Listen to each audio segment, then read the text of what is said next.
ఎల్లకాలం చంద్రబాబు నాయుడు గారి పరిపాలన సాగదు. చంద్రబాబు నాయుడు గారి పరిపాలన త్వరలోనే వస్తుంది.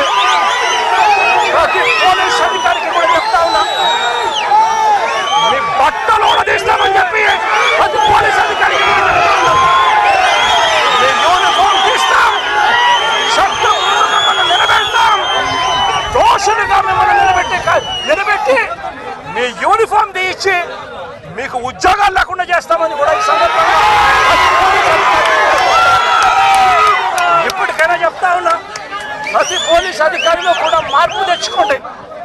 ఎల్లకాలం ఇదే పరిపాలన సాగదు. మీరు చేసిన ప్రతి పనికి కూడా వడ్డీతో సహా లెక్కేసి మిమ్మల్ని దోషులుగా నిలబెట్టి మీతో కక్కిచ్చే కార్యక్రమం ఖచ్చితంగా చేస్తామని చెప్పి కూడా ఈ సందర్భంగా ప్రతి పోలీస్ అధికారికి కూడా చెప్తా ఉన్నాం.